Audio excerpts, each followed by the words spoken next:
Buen día, amantes de la sabiduría, bienvenidos al Jardín de la Filosofía. Hoy tercer y último programa de este ciclo dedicado a la filosofía y la reencarnación. Hemos visto la filosofía y la reencarnación en el hinduismo, la semana pasada en la antigua Grecia, y hoy finalizamos con la reencarnación en el budismo. Especialmente vamos a ver cómo se expresa en el budismo tibetano, en el famoso libro tibetano de los muertos, el bardo Todol.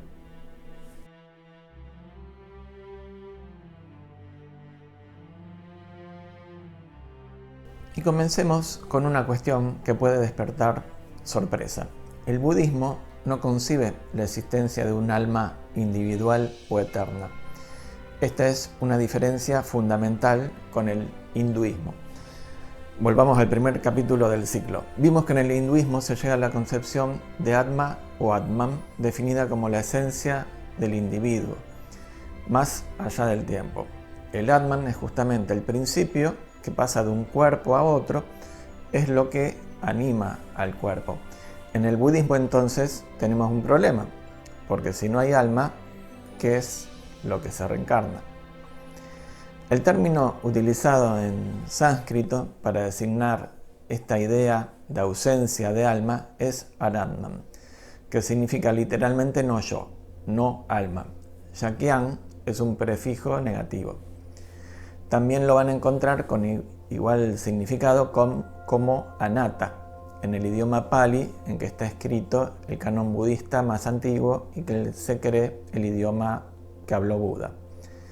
El anatta conforma, junto con el sufrimiento y la impermanencia, las tres características de la existencia, o sea, todo mal. Lógicamente, el no concebir un yo o alma que sobreviva al cuerpo no significa que se afirme la aniquilación del individuo junto con la muerte física, porque volvemos a decirlo de otra forma. El yo o alma individual no existe ni antes ni después de la muerte, no existe.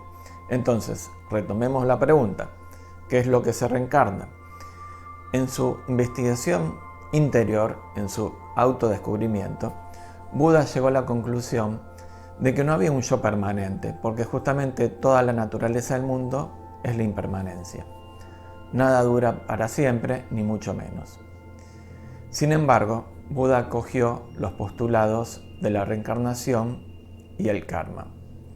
En el estado de Buda, o de iluminación, hay ausencia de yo, se carece del sentido tanto de yo soy como de soy esto. En el estado de despertar, uno se da cuenta de que el yo es una ilusión, una consecuencia de fenómenos psíquicos.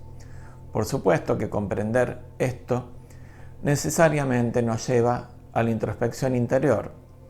No es algo que podamos aprender o captarlo con la mente o intelectualmente. Es más, para despertar hay que abandonar toda idea, tanto la de yo como la de no yo. Como llegamos a un callejón sin salida, vayamos a explicar el proceso de reencarnación prescindiendo del yo, si es que se puede. Por supuesto que se puede.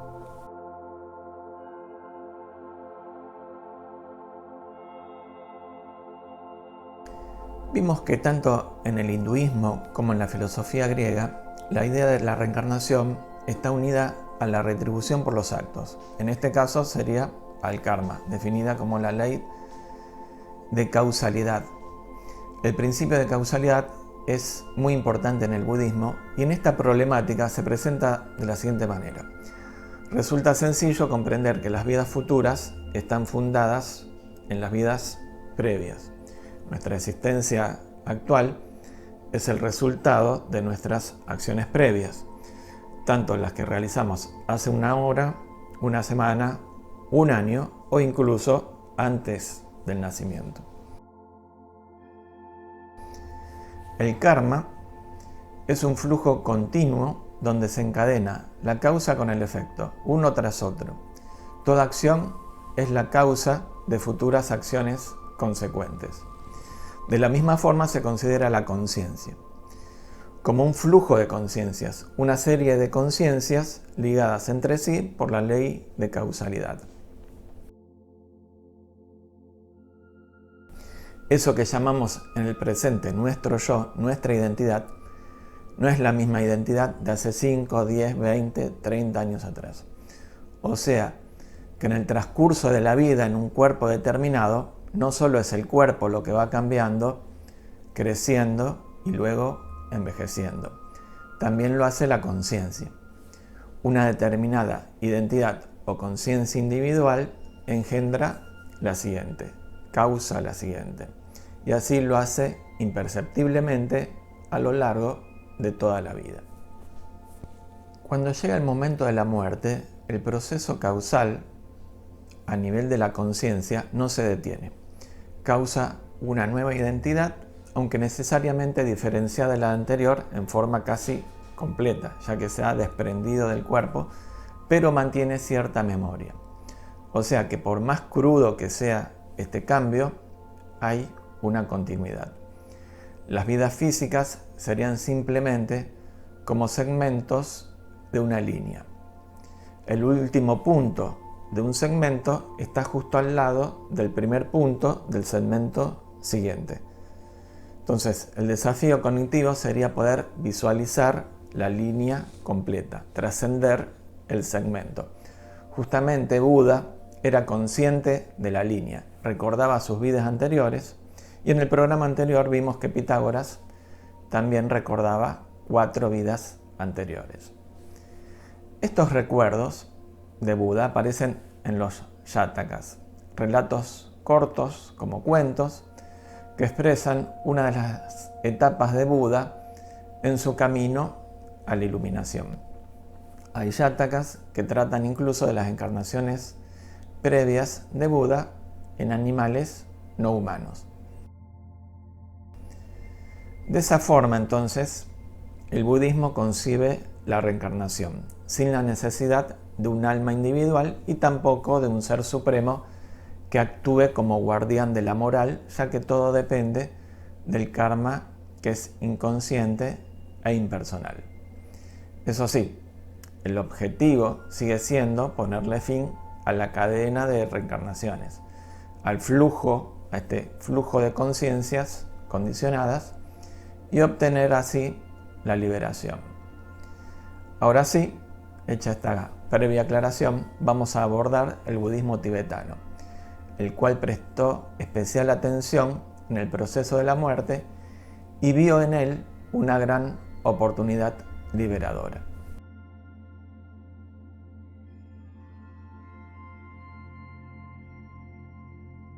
Pero no nos apuremos. Antes de examinar la concepción y la imaginería del budismo tibetano sobre la muerte y la reencarnación, hagamos un par de aclaraciones. El budismo, al igual que el cristianismo, no es monolítico. Hay diversas ramas que pueden diferir bastante una de otra. En el caso del budismo que se difundió en Tíbet, es en buena medida una derivación del budismo tántrico desarrollado en la India medieval. Fue incorporado como religión oficial en el siglo IX recién, el siglo IX de nuestra era. Cuando nos referimos a budismo tántrico, tenemos que pensar en el recurso a prácticas como visualizaciones de mandalas, recitación de mantras y otras prácticas destinadas a lograr el estado de budeidad. Esta corriente principal del budismo tibetano se llama Vajrayana. Yana significa vehículo, medio o camino. Vajra es un arma ritual que simboliza las propiedades de un diamante, indestructibilidad, y un rayo, fuerza irresistible en forma integrada. Por lo tanto, el Vajrayana es considerado por sus practicantes como el vehículo más rápido y poderoso para la iluminación. Un elemento importante y llamativo de la práctica tántrica está constituido por el panteón de deidades tántricas y sus mandalas. Las mismas presentan formas tanto pacíficas como feroces o iracundas. Una de esas deidades es la diosa Nairadnya, que literalmente significa no alma o no yo. Representa la concepción de la cual hablamos hace un momento. Esta simplificada y breve introducción nos permite ahora sí pasar a desentrañar el misterioso libro tibetano de los muertos, el Bardo Thodol.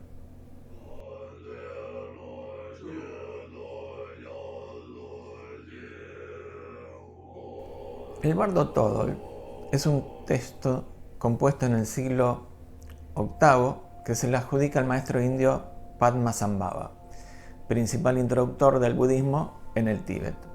El título popular del libro tibetano de los muertos se debe a la primera edición europea de 1927. En realidad, el término bardo significa intermedio. Thodol, tos, grol en tibetano, se traduce como oír o audición, tos, y liberación, grol. Entonces pasamos de esta idea del libro tibetano de los muertos a liberación, grol, a través de la audición, tos, en el estado intermedio, bardo. O sea, es una diferencia importante que expresa una concepción mucho más amplia de la existencia. Bardo es el espacio intermedio entre dos encarnaciones y constituye, en el budismo tibetano, una puerta que hay que saber abrir para poder trascender el samsara, el largo ciclo de encarnaciones.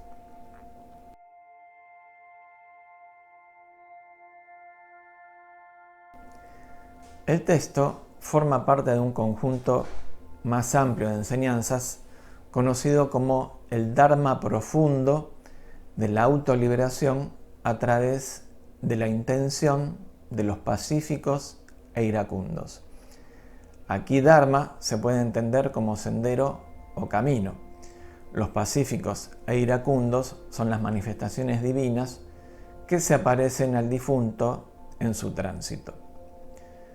Ya mencionamos que en el budismo tántrico se representan tanto los aspectos agradables como los desagradables de lo divino. El propósito es verlos como lo que son, como ilusión. Un principio fundamental del Tantra es utilizar la forma para poder trascenderla, utilizar lo condicionado para alcanzar lo incondicionado. Entonces, este conjunto de enseñanzas, del cual el Bardo Thodol es un pequeño integrante, incluye instrucciones de meditación, visualizaciones de deidades, liturgias y oraciones, listas de mantras, descripciones de los signos de la muerte o indicaciones del renacimiento futuro. A su vez, el Bardo Thodol subdivide en tres el estado intermedio entre las vidas. El Chikai Bardo, el primero, o bardo del momento de la muerte, donde se presenta la experiencia de la luz clara de la realidad, que es la aproximación más cercana a la liberación. Si uno, de acuerdo al estado que haya alcanzado en vida, aprovecha esta primera oportunidad, se terminó el samsara. Si no, debe experimentar el Chongyit Bardo o bardo de la experiencia de la realidad, que presenta la experiencia de visiones de varias formas divinas, desde las más agradables y benévolas hasta las más terroríficas. Son las representaciones que hacemos de esas fuerzas también de acuerdo a nuestro estado de conciencia. Si nuevamente desaprovechamos la oportunidad, pasamos al siguiente bardo, el Sitpa Bardo, o bardo del renacimiento, que presenta alucinaciones impulsadas kármicamente, como todo lo que nos pasa, que eventualmente resultan en un renacimiento. Por lo general, se visualizan al final de esta etapa imágenes de hombres y mujeres en el acto sexual.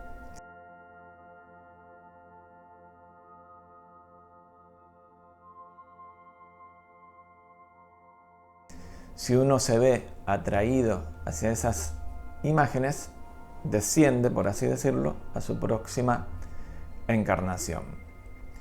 Todo el proceso completo dura 7 semanas, 49 días, en los cuales se debe acompañar con la recitación del Bardo Todol.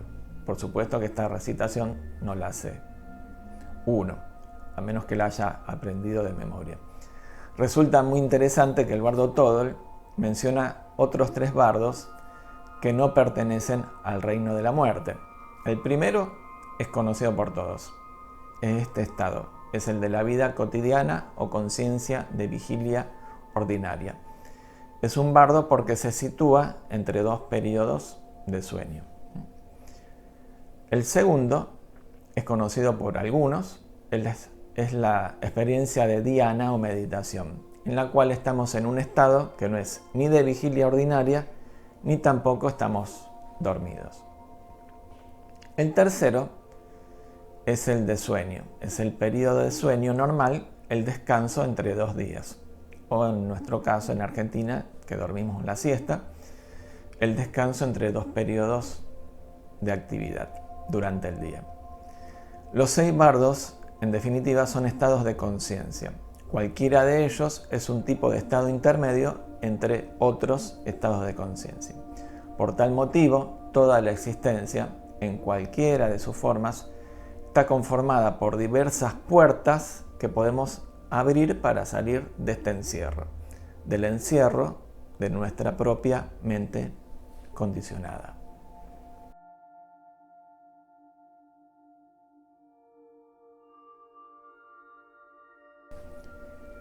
Esta enseñanza no es mágica, no es una especie de píldora que se puede tomar cuando sentimos el dolor, sino que es el corolario de la práctica o la reflexión que hemos realizado en vida.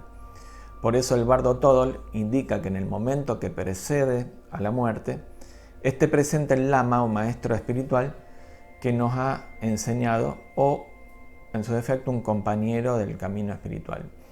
Esto es importante ya que será el encargado de observar los cambios que se producen en el moribundo con el fin de recitar el texto apropiado en el momento apropiado. La enseñanza es fundamentalmente práctica, consiste en una serie de instrucciones que guían al difunto para poder liberarse en algún momento del atravesamiento del bardo. Las instrucciones se recitan cerca de los oídos del difunto, de allí viene su título, liberación a través de la audición o la escucha en el estado intermedio. El muerto debe escuchar las instrucciones y seguirlas al pie de la letra. La primera instrucción, mientras aún respira, en sus últimas respiraciones, es la siguiente. Oh hijo de noble familia, ha llegado para ti el momento de buscar un camino. Tan pronto como tu respiración se detenga, aparecerá ante ti lo que se llama la luminosidad fundamental del primer bardo, sobre la que tu lama ya te ha instruido. Esa luz es el absoluto, amplio y desnudo como el espacio, vacío luminoso, espíritu puro sin centro ni circunferencia. Reconócela y quédate en ese estado. Esta primera fase del proceso sucede muy rápido en las personas que no han hecho prácticas espirituales, por lo cual la oportunidad pasa casi desapercibida. Por el contrario, aquellos que han incursionado en el bardo de la meditación, en este estado de la meditación, la fase transcurre lentamente. Entonces nos da tiempo para poder abrir esa puerta. La siguiente instrucción es esta. Tu conciencia, esta luminosidad inseparable de la vacuidad, adopta la forma de una gran masa de luz, pero no tiene nacimiento ni muerte, y por consiguiente es el Buda de la luz inmortal. Reconocer esto es todo lo que necesitas. Cuando reconoces que esta naturaleza pura de tu conciencia es el Buda, al mirar dentro de tu propia conciencia, descansas en la conciencia de Buda. Y si eso no funcionó, más adelante el difunto entra en un estado de desesperación, porque ve y oye a su familia y allegados que lloran y se lamentan en el velorio, pero él no es visto ni escuchado. Entonces, la instrucción en este momento es la siguiente. Oh hijo de noble familia, ahora lo que se llama muerte ha llegado hasta ti. No eres el único que abandona este mundo. A todos nos sucede. No deberías, pues, sentir deseo o anhelo por esta vida. Aunque sientas deseo y anhelo, no puedes quedarte. Tan solo podrías vagar por el samsara. No desees, no anheles.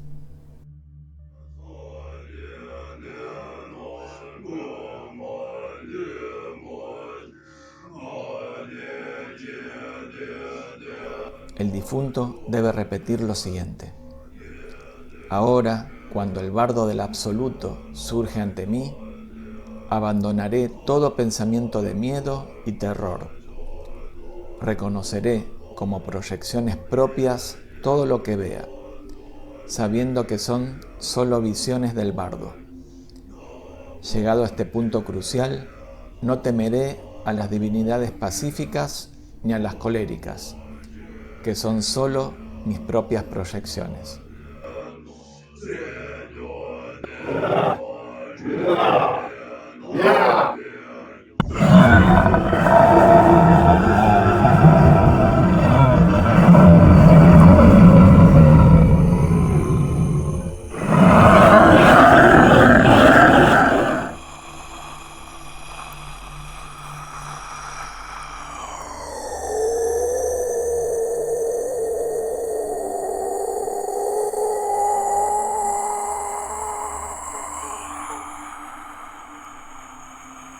Si uno reacciona ante esas proyecciones, se sigue enredando en ese bardo, se sigue embardando, para decirlo de alguna forma.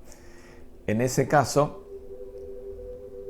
las luces de color te estremecerán, los sonidos te confundirán y los rayos de luz te aterrorizarán. Si no comprendes este punto esencial de la enseñanza, no reconocerás los sonidos, las luces y los rayos, y vagarás errante en el samsara.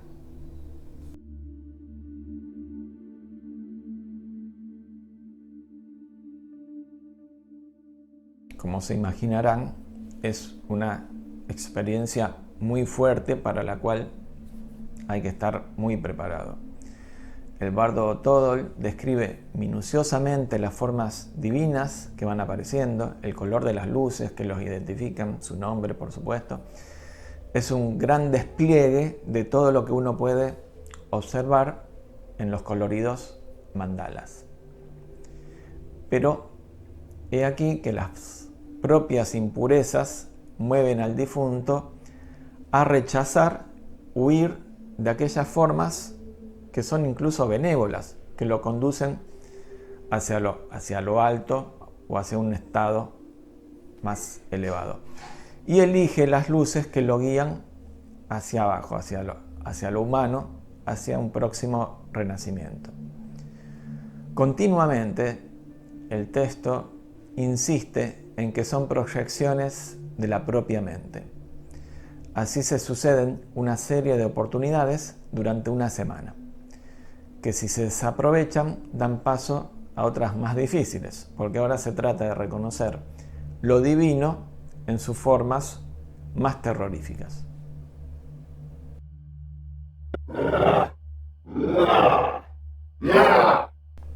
En la mitad del recorrido, o sea, a los 24 días y medio, el total son 49, ya lo dijimos, el difunto se encuentra en el bardo del devenir con su cuerpo mental. Mantiene la memoria de su anterior cuerpo físico y tiene sus facultades activas. ve, oye y puede ir a donde quiera en forma instantánea. Pero a pesar de eso, es un estado de sufrimiento. Desea desesperadamente regresar a su cuerpo y no es posible. Imaginémonos en esa situación, que tenemos todas nuestras facultades plenas, sin embargo, ansiamos tener un lugar donde anclarnos y no lo encontramos. Sentirás una gran desesperación y tendrás la sensación de ser estrujado entre rocas y piedras. Sufrimientos como este son característicos del bardo del devenir. Mientras busques un cuerpo, no encontrarás nada sino sufrimiento. Así que suprime tu anhelo de un cuerpo y descansa en el estado de no acción, sin distracción. El difunto experimenta su propio karma, pero aún en ese punto hay oportunidad de no volver a reencarnar en forma humana. Entonces, el bardo Todol brinda varias formas para obstruir el paso a la matriz de una madre. Le dice, dirigiéndose al difunto, medita de esta forma. Hay el padre y la madre, la gran tormenta, el torbellino, el trueno, las proyecciones terroríficas y todos estos fenómenos aparentes son ilusorios en su naturaleza real. Aunque los veas, no son reales. Todas las sustancias son falsas y engañosas, son como un espejismo, no tienen permanencia, no son inmutables. ¿Por qué sentir deseo? ¿Por qué sentir miedo? Sentir de ese modo es ver lo no existente como existente.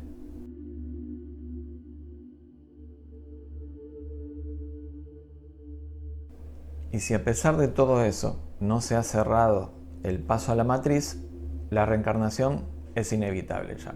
Pero aún se puede, al menos, elegir un cuerpo y un destino favorable. Uno puede renacer tanto como animal, como ser infernal o en el mundo de los dioses. Entonces, debido a la influencia del karma, es posible cometer un error al elegir la entrada en una matriz, viendo una buena entrada como mala o una mala como buena. Así que ahora es esencial la enseñanza. Haz esto. Aunque la entrada de una matriz parezca buena, no te confíes. Y aunque parezca mala, no desconfíes de ella.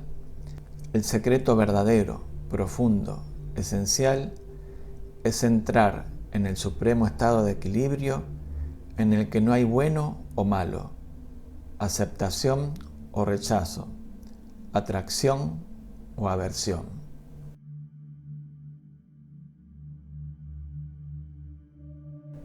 O sea, que desde el mismo principio de este proceso, la enseñanza nos dirige a introducirnos en ese espacio intermedio, más allá del bien y el mal y de todo condicionamiento.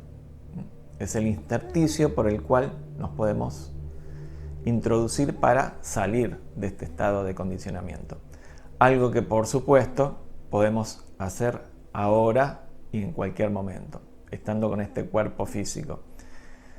Nuestro propio cuerpo, con todas nuestras capacidades en plenitud, para poder dar el gran paso. Muchas gracias por llegar hasta aquí. Así terminamos nuestro ciclo de filosofía y reencarnación. Antes de despedirnos, les quería leer una información que me llegó esta mañana, que dice lo siguiente: una investigación del Centro de Estudios de la Muerte y la Vida, se los traduzco, de la Universidad Inglesa de Durham, constató que los suscriptores del Jardín de la Filosofía aumentaban un 80% las posibilidades de liberarse en las etapas iniciales del bardo. Así que no digo nada más. Nos vemos la próxima semana con un programa donde abordaremos una película que trata acerca de un jardín. Paz a todos los seres.